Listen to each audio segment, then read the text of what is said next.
Hello, it's Ren Presents time. I'm your host, Ren, and today we continue with the 6th turn of the Shadow Tech Goddess, subtitled Cat, Part 2, Demons Spiralata and Covis, Chapter 3, The Library of Time. And it is July the 4th, and if you hear a lot of banging in the background, that is fireworks being lit off by recalcitrant neighbors. Anywho, as we last saw, Aram and Alesta undertook a surprisingly perilous journey through Mons Eagle that seemed to cross through the ages, crossed time and place. They encountered themselves in a statue form. They discovered that the woman with the gun, per Aram's suspicions, isn't quite human, and they are being taken someplace by the person claiming to be the Shadow Tech Goddess, and they've almost got there but not quite. In this chapter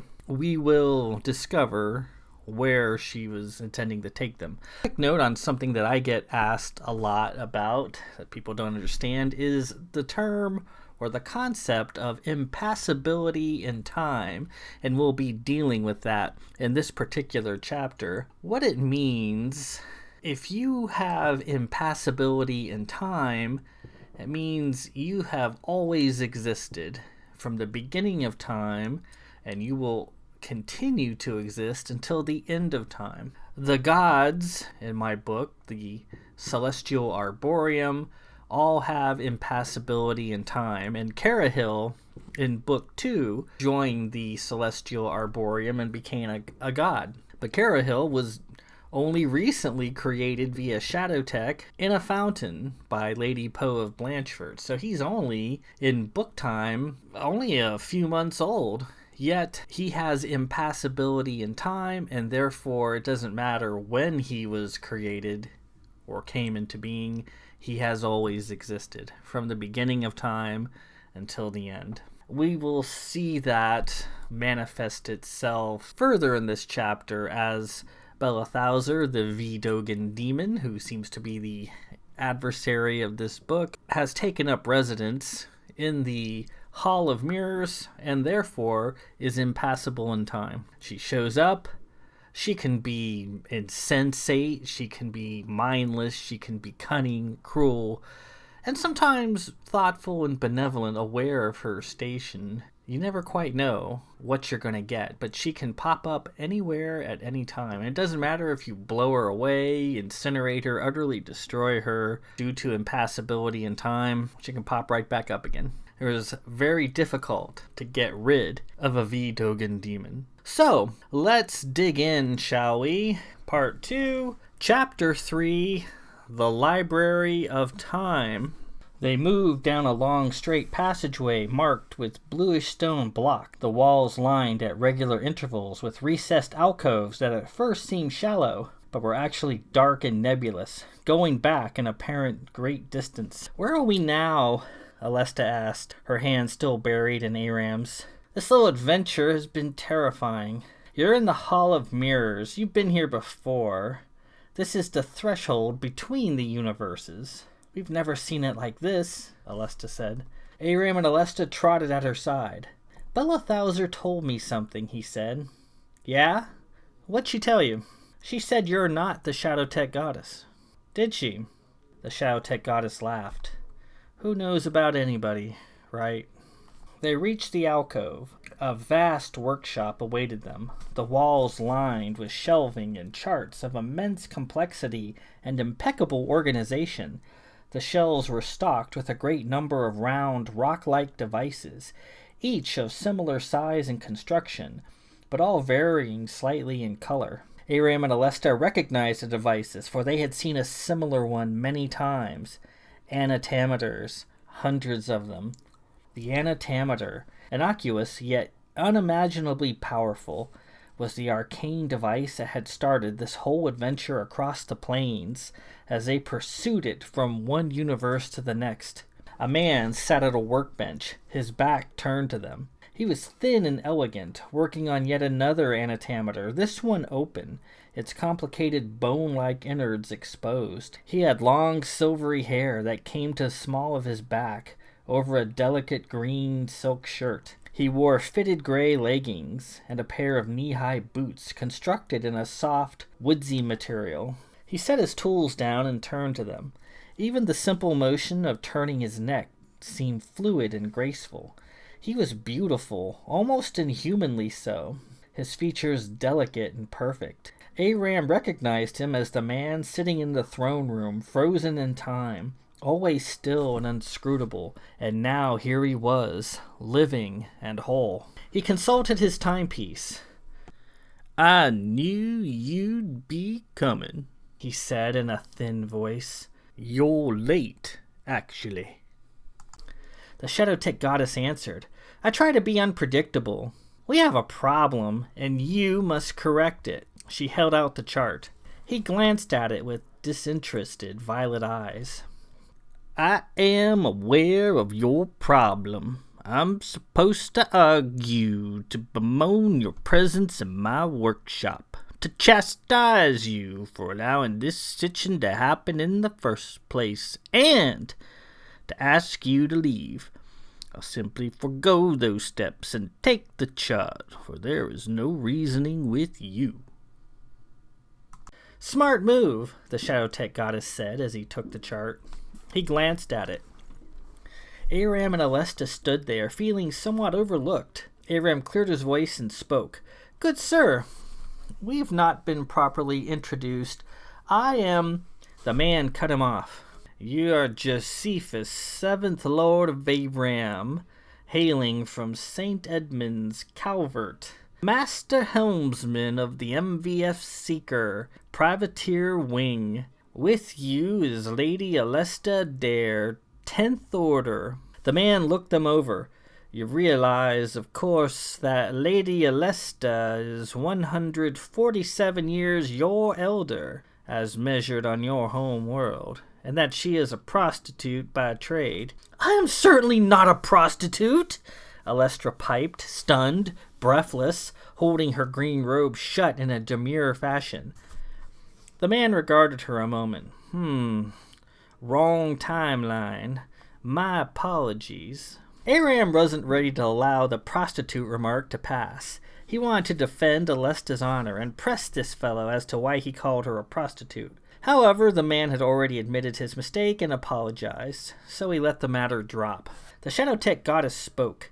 "This man is known by a number of unpronounceable names. Simply call him Fiddler Crowe, Lord of Mons Eagle, co-proprietor of the Library of Time, and a craftsman of anatameters. It'll save time, and that's important, right?" Aram had a number of questions. "Did you make our anatameter?" "Of course he did," the Shadow Tech Goddess said. Fiddler Crowe wasted little time. "This chart details the life track of a Kedar Gawain, specifically a man named Stenstrom, Lord of Belmont, South Tyrol." "Correct," the Shadow Tech Goddess said. He glanced at the chart again. "Spiralata," he pronounced.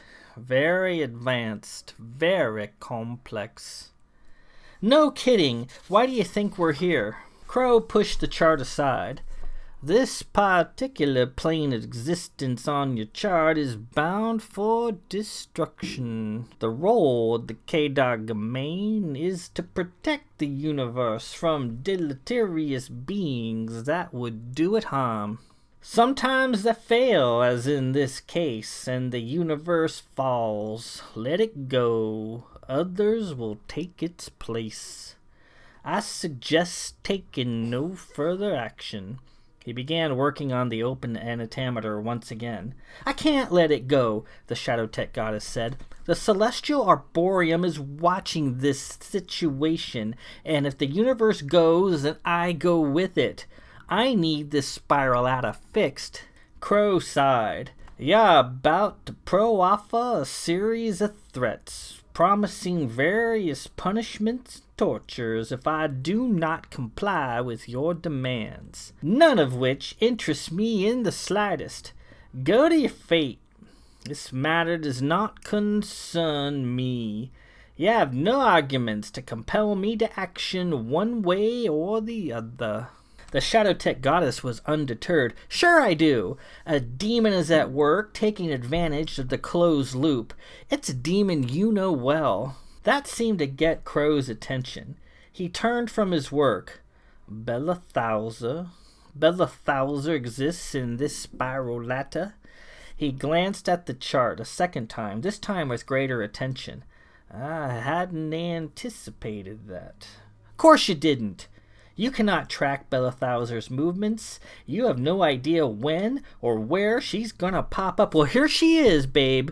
In helping us, you help yourself, and you help your wife. Fiddler Crowe stood. He was extremely tall, to the point of being unnaturally elongated. Then I will assist you, if not only from my wife, as you mentioned, but to rid myself of your presence. Come. Let us examine this situation. He cleared room at his work table and went at the chart with an assortment of delicate silvery tools. He reached for a set of calipers and a lens which he placed on his head and swung down over his eye. He abruptly turned to Aram, his violet eye filling the lens. No, he stated. Sorry? Aram asked. He resumed working. You were about to ask if this woman here is the fabled Shadow Tech Goddess. The answer, sir, is no. She blushed slightly. Well, that's awful presumptuous of you. Stick to the chart and let's make some progress here. Crowe bent over the table and set to work. The Shadow Tech Goddess moved close to Aram and Alesta. So, who are you then? Alesta asked. The light from her goggles flickered a little. Doesn't matter. You're here for love, for your friend. So am I. I have a loved one I'm trying to save too. What does it matter? What matters is the challenge ahead of us, and it's a big one. The demon we're facing is Bellathauser. You saw her out there in the ballroom. She is what is known as a V-Dogan. V-Dogan is a nasty type of demon. It's an entity that does not exist in the open face of the universe. They exist between the universes, in the Hall of Mirrors. They exist nowhere, yet, as with the Hall of Mirrors, they have the potential to be anywhere at any time. What does that mean? Aram asked. It means that at some point in time, possibly the past, possibly the future, Bellathauser escaped into the Hall of Mirrors and has resided there ever since, hiding in the nodes of reality that lie within. And she was there long enough to become a V-Dogan demon. The Hall of Mirrors functions as a threshold and safe passage from one universe to the next. You've been through it many times. The long corridor dotted with alcoves, that's it. Remember, the Hall of Mirrors does not exist in any one universe, and therefore normal laws governing the universe do not apply there. It's technically nowhere, yet it can be anywhere, and so too can the V-Dogan lurking within. Aram thought about it for a moment. Well then, if this place is one where time is not linear, where it may be controlled to your liking, then why not go back in time and correct the matter? Fiddler Crowe jumped in, speaking in his droll manner. There is an impassibility in time when in the Hall of Mirrors. It does not matter when you were born or how old or young you are. When you are in the hall, you have always existed from the beginning of time to the end. The Dogan entity is one that has managed to take up permanent residence in the hall, coming out of the various nodes of reality at times of its choosing, and creating havoc wherever it does. Naturally, they're extremely difficult to eradicate. Destroy one, another may simply appear and begin the cycle anew elsewhere. Crowe became engrossed in his work. As they waited, Aram and Alesta became a bit bored. They took the opportunity to browse the wonders in his workshop. Many anatometers, various sizes and colors, all so innocuous, sat on the shelves. Elsewhere there were ceramic bowls full of small silver cubes, each slightly smaller than a sugar cube. Alesta scooped several up and allowed them to clink about in her hand. "Centrills," the woman who claimed to be the Shadowtech goddess said. "Very versatile. Arcane little items that can be custom made to perform a specific effect. Name the effect desired and it can be done. Very powerful and quite rare outside of this workshop anyway. Again, our host has the rare skill of creating them. Quality made centrals like you got in your hand there are highly sought after by both the gods and by man. Those few you're holding in your hand, Lady Alesta, are worth a planet's bounty and more." Startled by this revelation, Alesta put the centrals back in the bowl. Another person entered the room from a side door. Aram and Alesta turned, as courtesy demanded, to greet the newcomer. Standing at the door was a slender woman of indelible grace and exceptional height, similar to that of Crowe. She wore a complicated gown made of sumptuous fabrics and glinting jewels, cross-hatched with woven cords of gold. Her blonde hair was worked into an elaborate pinned-and-tucked style. Around her neck she wore a large, somewhat awkward golden locket sporting 6 compartments. Each compartment was filled with a vial of festive, brightly colored fluid that looked like liquid candy. She stood there, her eyes somewhat insensate, her hands held at her midriff in a tentative fashion. Alesta looked at the woman and gasped. It was Bellathauser! In the flesh, standing there, returned to get them, although she was dressed differently than she had been before. Aram took Alesta by the shoulders, ready to lift heels and flee with her to safety. He expected some sort of reaction from either the not Shadowtech goddess or from Fiddler Crowe. Crowe did react, but not in the way Aram had expected. He put his work with the chart aside, went to her, and checked the locket at her neck. Tenderly taking her hands, he led her into the workshop. She followed, as if in a stupor. He stopped at a cupboard stocked full of vials of colored liquid like the shelves of a heavenly candy store, similar to the ones placed in her locket. He selected several depleted vials from her locket and swapped them out with fresh vials from the cupboard. He then kissed her on the cheek and returned to what he was doing. The woman seemed invigorated by the changing of the vials. In a moment gone were the blank expression and open mouth. Now she appeared thoughtful, intelligent, and kind. She took notice of Aram and Alesta and went to them, gliding with a newfound grace.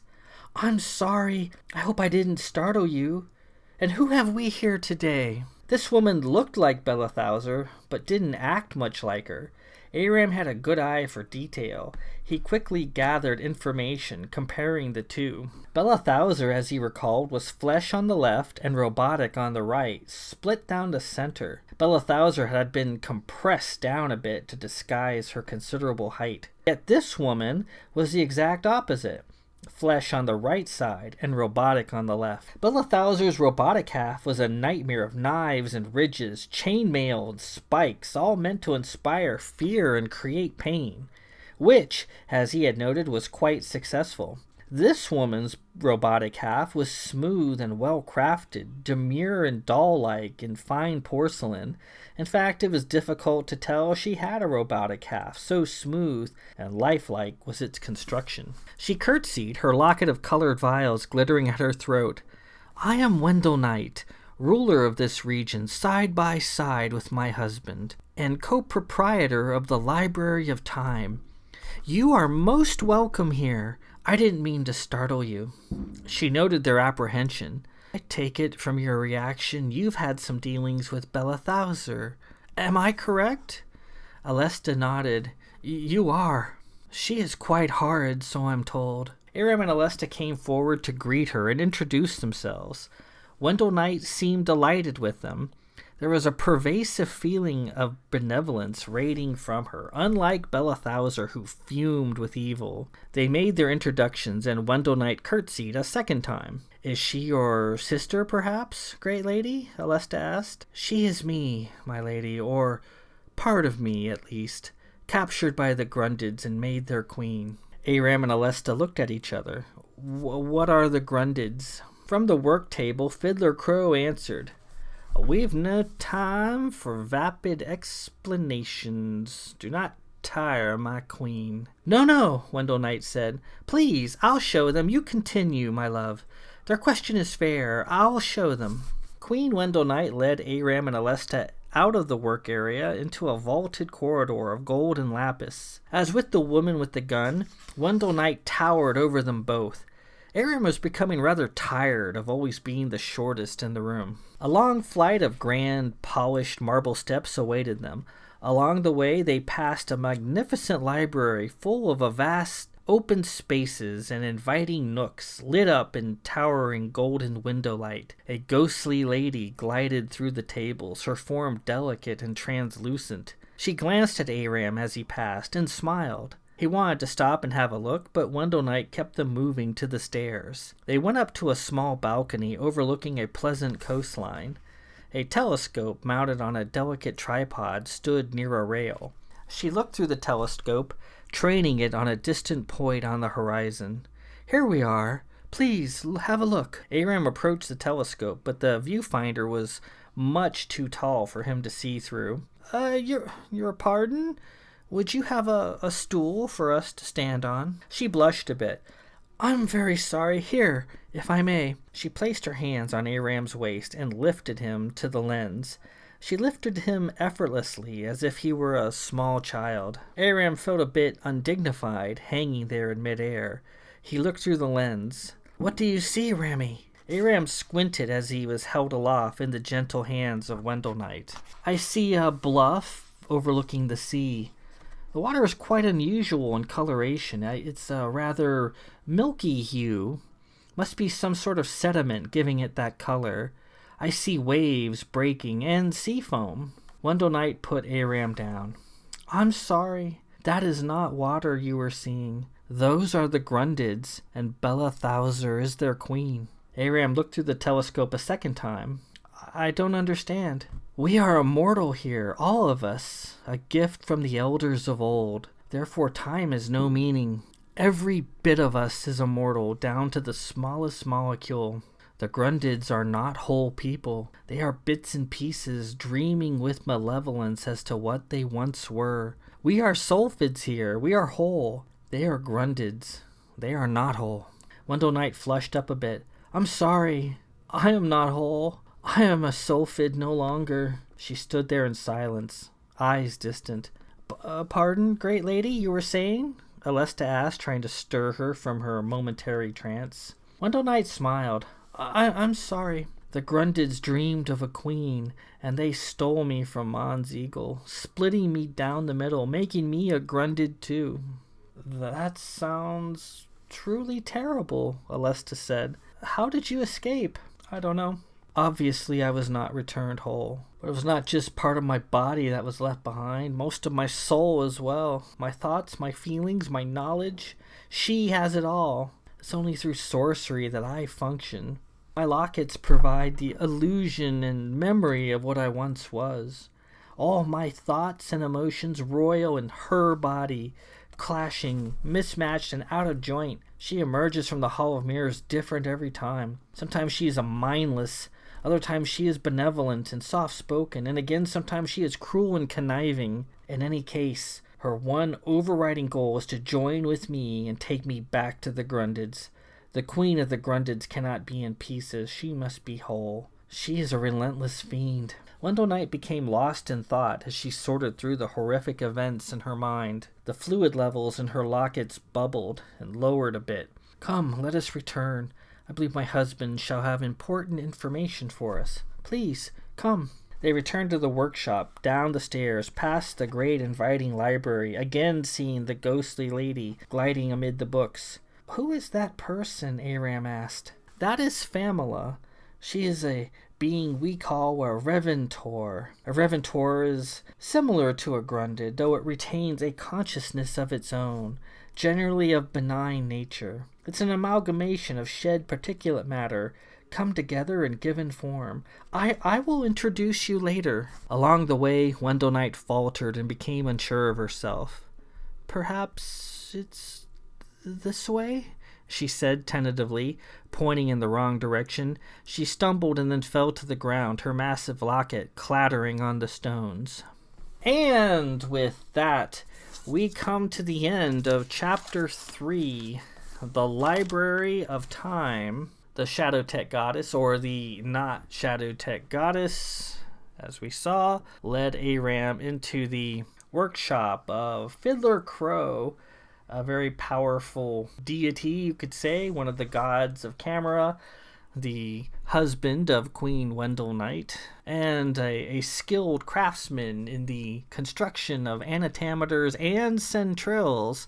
So we see things starting to come together a little bit. Cat, back in the ruins of Clovis, was given a bag with 3 centrils. And here are centrils, wondrously powerful, fabulously powerful items that someone like Cat should have no business having. Yet, I wonder where this is going.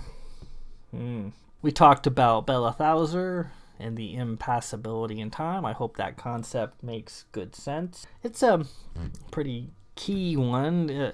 Bellathauser shows up in a lot of these Shadow Tech Goddess books, and she's, as I mentioned, she's kind of different every time. And sometimes she's just completely mindless, trying to attach herself to every female she comes across. And she'll take a woman, saw her in 2, attach her, discover it's not Wendell Knight, cast it aside, and keep looking. So we determined that this woman with the helmet is not the Shadow Tech Goddess. She even admitted it. Her identity is of yet unknown. We will discover later who she is and what her end game is. Why did she, apparently a goddess, just not the Shadow Tech Goddess, why she would sponsor this crazy adventure through the cosmos for this lady with the gun, why she would get herself involved, because the consequences to herself could be dire, as she mentions quite a number of times. Next week, Chapter 4, Selecting a Covis, and we learn even more. We start to put the pieces together. We determine what Aram and Alesta's connection is to Cat, to what we've experienced already in the story, in the earlier parts of the story, and how these things all relate. They fit together, I promise you. So, until next week, this is Ren Presents. I'm your host, Ren. Peace out.